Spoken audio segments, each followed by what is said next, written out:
Bismillahirrahmanirrahim. Assalamualaikum warahmatullahi wabarakatuh. Alhamdulillahirabbil alamin, wassalatu wassalamu ala asrofil anbiya'i wal mursalin wa ala alihi washabihi rasulillahi ajma'in, amma ba'du.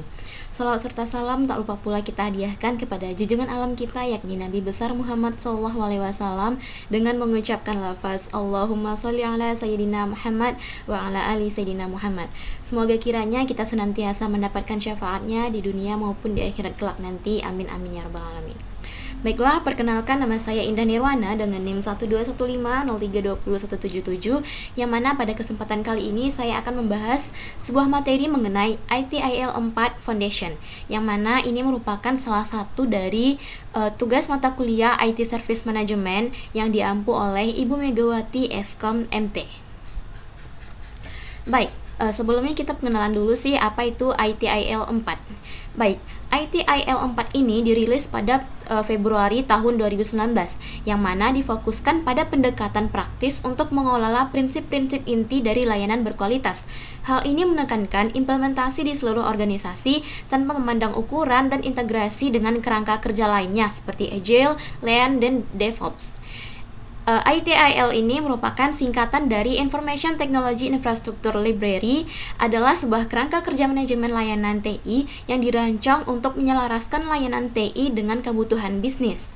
Tujuannya adalah untuk membantu organisasi dalam menyediakan layanan TI secara efisien dengan meningkatkan efisiensi dan mencapai pengiriman layanan yang dapat diprediksi.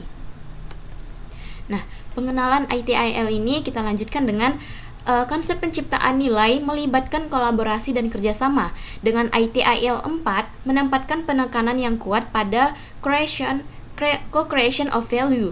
Ini mencakup pengelolaan biaya dan resiko, di mana penyedia layanan memiliki tanggung jawab atas aspek-aspek ini daripada memindahkannya ke pelanggan.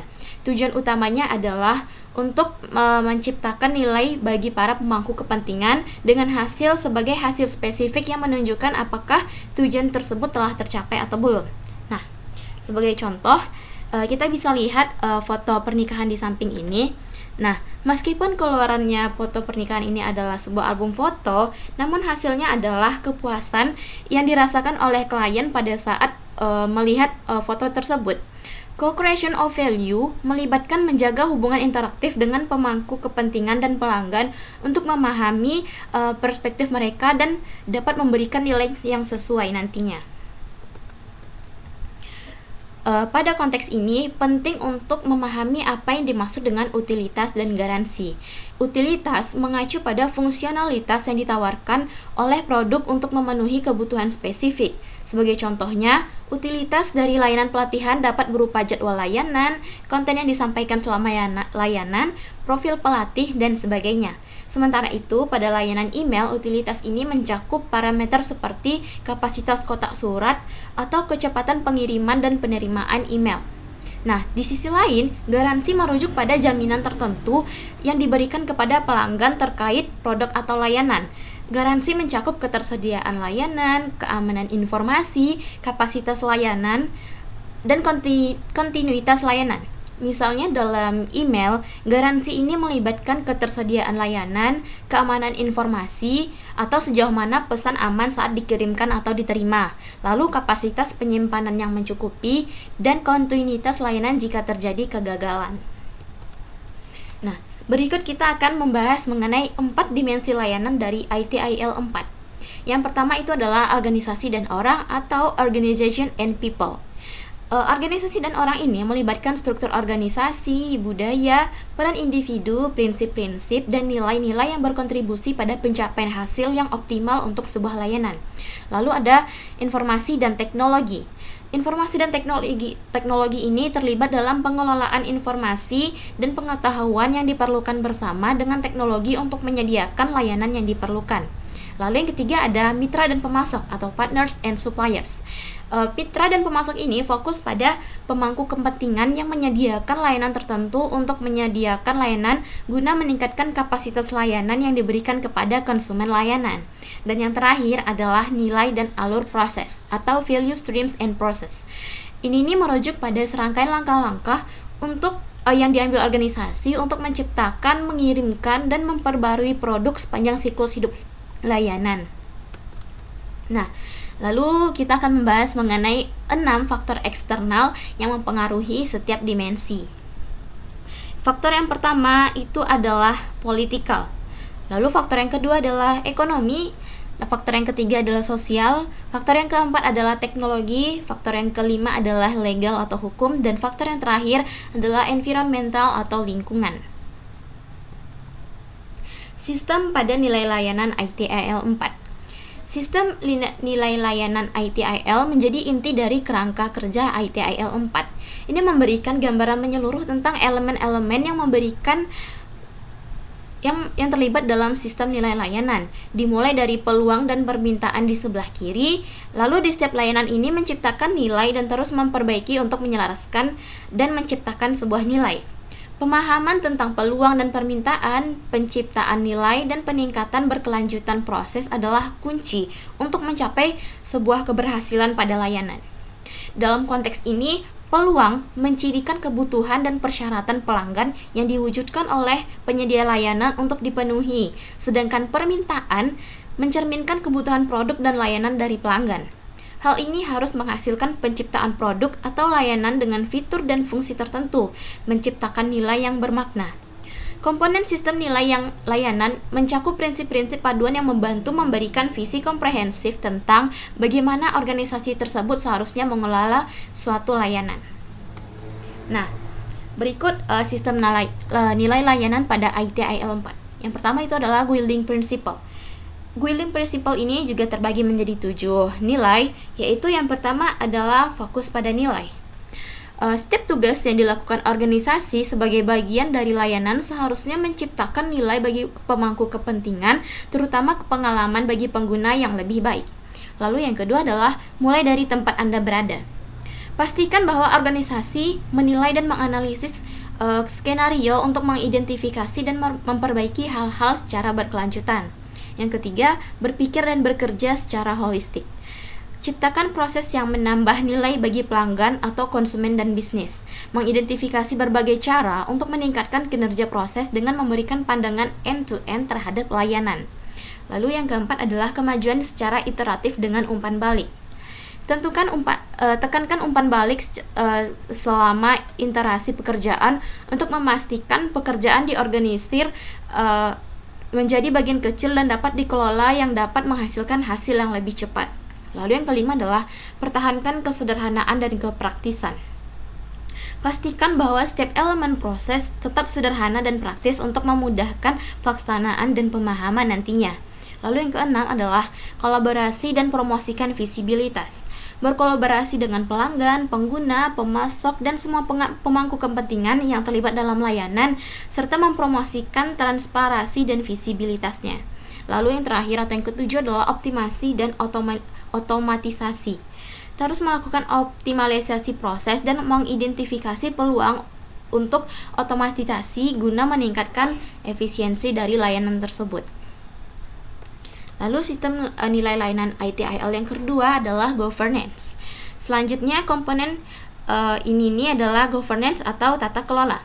Tata kelola bertanggung jawab untuk mengevaluasi, mengarahkan, dan memonitor manajemen layanan TI dengan mengadopsi prinsip-prinsip panduan yang ditetapkan dalam kerangka kerja ITIL 4.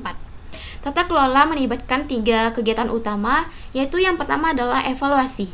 Evaluasi ini mencakup pemeriksaan berkelanjutan terhadap kinerja layanan berdasarkan kebutuhan pemangku kepentingan. Ini membantu memahami kinerja layanan dan mengidentifikasi peluang baru. Lalu tata kelola kegiatan yang kedua adalah pengarahan, yaitu memberikan arahan berdasarkan evaluasi yang dilakukan oleh organisasi ITSM.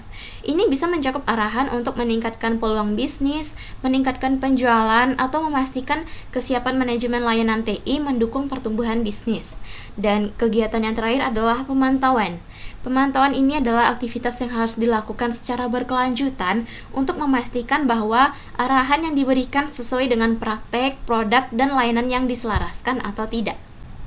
Baik, selanjutnya adalah sistem nilai layanan ITIL yang ketiga, yaitu Service Value Chain. Komponen terakhir dari sistem nilai layanan adalah rantai nilai layanan. Ini adalah komponen di tengah-tengah sistem nilai layanan yang terdiri dari serangkaian aktivitas terhubung yang dilakukan oleh organisasi untuk memberikan produk atau layanan berharga kepada konsumennya. Ini melibatkan berbagai kegiatan seperti kegiatan yang pertama yaitu adalah merencanakan. Perencanaan ini mencakup kegiatan seperti pembuatan rencana, portfolio, arsitektur, kebijakan, dan lainnya yang memberikan arah dan kejelasan bagi organisasi tentang apa yang harus dilakukan. Ini menciptakan gambaran komprehensif tentang layanan dari awal hingga akhir dan memastikan semua pihak memiliki pemahaman yang jelas mengenai layanan tersebut. Lalu kegiatan kedua adalah melibatkan. Setelah rencana selesai, langkah selanjutnya adalah melibatkan pemangku kepentingan yang tepat. Keterlibatan dengan pemangku kepentingan ini membutuhkan fokus yang jelas pada pemahaman kebutuhan yang diperlukan oleh konsumen. Ini dapat melibatkan dokumentasi dan pemahaman tentang apa yang dibutuhkan orang dalam keterlibatannya, serta keterampilan dan kompetensi yang diperlukan. Selama keterlibatan ini, perlu juga menetapkan harapan kepada konsumen, pemasok, dan pengguna. Tahap selanjutnya adalah desain dan transisi. Ini fokus pada penciptaan dan pelepasan layanan baru dan layanan yang berubah.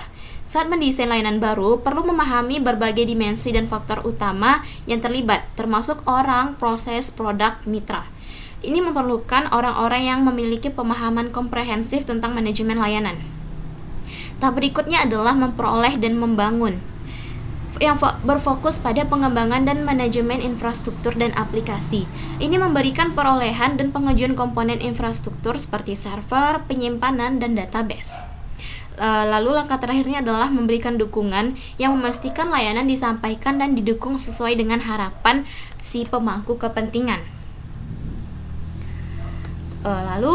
Inilah dia ITIL 4 sertifikasinya, yang mana pada sertifikasi yang pertama itu adalah ITIL Foundation, yang mana merupakan sertifikasi yang paling dasar. Lalu adalah ITIL Managing Professional atau disingkat dengan MP. Lalu ITIL Strategic Leader atau SL, dan ITIL yang paling tinggi itu adalah ITIL Master. Nah, lalu studi kasus mengenai penggunaan ITIL 4 ini. ITIL 4 ini digunakan oleh perusahaan Disney. Dan kenapa sih ITIL 4 ini digunakan pada Disney? Ada alasan mengapa mereka menggunakannya. Yang alasan tersebut itu sebelumnya merupakan sebuah masalah, yang mana masalahnya itu adalah sebelumnya itu Disney mengalami masalah untuk menjaga informasi terkini dan akurat pada aplikasi mereka. Lalu pada sistem manajemen perusahaan mengalami kesulitan dalam mengidentifikasi kostum yang tepat untuk anggota pemerannya, serta mengenai pertukaran penjadwalan jika diperlukan. Nah, bagaimana sih solusinya? Solusinya itulah dengan mengadopsi ITIL 4 pada perusahaannya, sehingga mereka bisa meningkatkan pemberian layanan. Lalu solusi ini memberikan 100% ketersediaan aset, meningkatkan keandalan pemeliharaan dan skalabilitas layanan, dan yang terakhir adalah meningkatkan keterlibatan pada pelanggannya. Baik, mungkin cukup sekian presentasi dari saya mengenai ITIL 4. Saya mohon maaf bila terdapat kesalahan, dan saya akhiri dengan wassalamualaikum warahmatullahi wabarakatuh.